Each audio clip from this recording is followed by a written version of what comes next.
Hey guys, Haxoriax here, and welcome to a Dark Souls tutorial on how to farm over 67,000 souls per half hour. Now, this system is really awesome, but I'll just tell you what you need before you start. So first off, you need to be in the Darkroot Garden, where I am right now. Now there's also an item you have to purchase. I'll just show it to you right here. It is the Crest of Artorias. Now, this Crest of Artorias is purchased at the smith before you enter the Darkroot Garden, regularly from the Undead Parish, I think. So when you go down the stairs, that's where you find him. His name is called Artorias, I think. So this requires 20,000 souls, so you might as well just kill the Moonlight Butterfly, and you'll have these 20,000 souls that are required to purchase the item.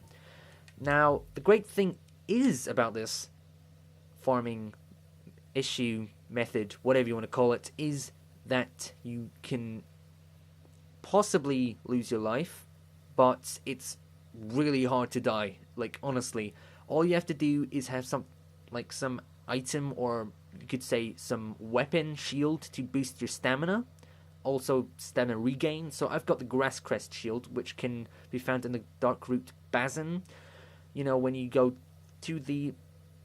going en route to the Darkroot Garden from the Undead Parish, you can go right and then keep on going down. Finally, somewhere you'll find it. I don't know the exact location in my head at the moment, but the first time you come here, you'll be like, well, alright, so that door is sealed, I can't go there, there's only a route to the right. So, the thing is, this bonlight here is actually shrouded in the shadows. Why? Because this area right here is an illusionary wall. All you have to do is strike through it, as it says, illusionary wall, and you can go to the bonfire, access it, so you don't have to go all those thousands of meters to come to this farming area. Oh, and by the way, at the top left, you usually see a humanity sign. I'm cursed, so I have to go to the New Londo ruins or get a perjury stone, which I will probably get in a second. So what you want to do is open this door, and I'm going to tell you right now, prepare to run as fucking fast as you can possibly can. And I'm going to tell you why. So as you come down here, this is where you want to stand after the running, and you'll be like, why the hell would I want to stand here? Well, the enemies are a bit stupid. So what you want to do is, once I've showed you which route I sometimes, well, let's say to 70% of the time take to, collect all the enemies in, is I stand here, around about here, and hold up my shield. And you want to be like around about here, in between like the wall and the abyss. Right, so you want to have a small gap, or else the enemies will fall on your head, and they won't fall into the abyss. Which is like, Right, so let's get to the actual farming method. What you want to do is hold down the B button and, use your whatever analog stick to run through. So don't freak out when this happens. These, arrows come after you, these blue arrows. You might take a couple of hits. But yeah, just try and, do slalom. And the thing is that you might want to use an Estus flask if you're hit sometimes, so just stand here, right? Stand here, there's a little gap. And as you can see, these enemies will come over here, jump on you, and fall into the abyss. Now check the right hand corner in the bottom screen. Look, plus 2,000 souls. And sometimes the guy with the spider shield and the axe, which he not dual wields, but takes with two hands, sometimes he'll just run back.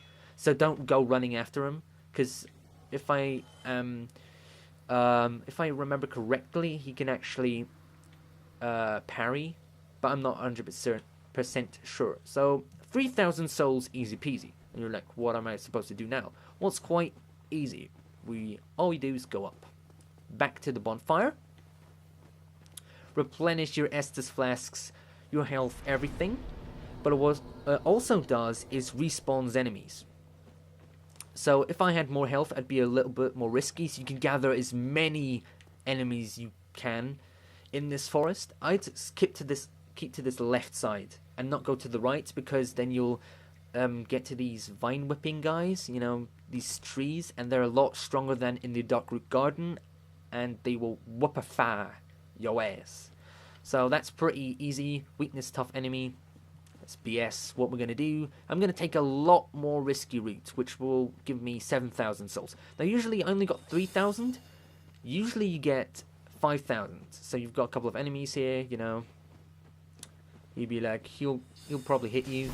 And this can happen. Right? It can happen. It's not bad. All you have to do is take the same route, collect the souls, and you're good. So this sometimes happens. It sometimes doesn't. Really depends.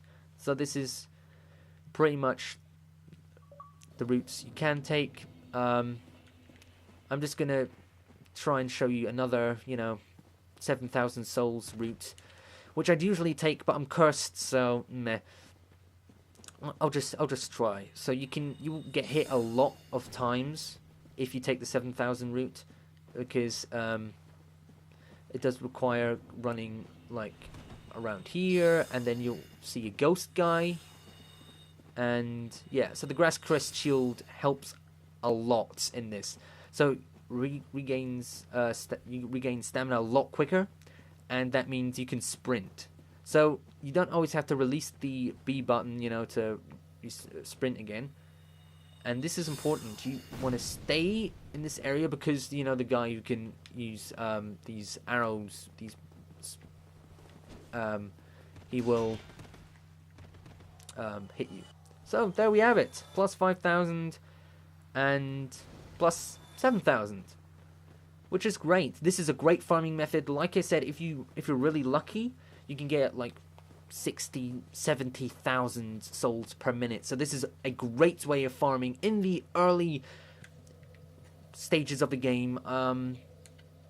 So yeah, this is what I really highly recommend if you're starting with Dark Souls and you're having a little bit of problem, so then you can just level up. I'm level 53, so this has got the huge impact that it will have when you're like level 20.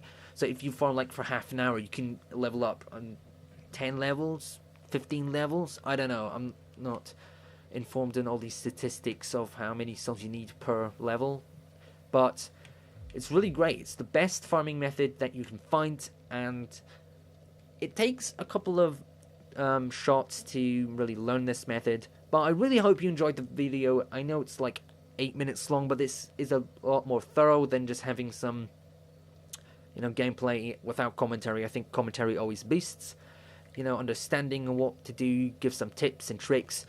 And I do thank you for watching. If you liked this video, please leave a like. If you have any more questions to this, well, you could say glitch in the game, just comment down below. I do thank you for watching, and if you want to check out my Dark Souls Let's Play, link is in the description. Have a nice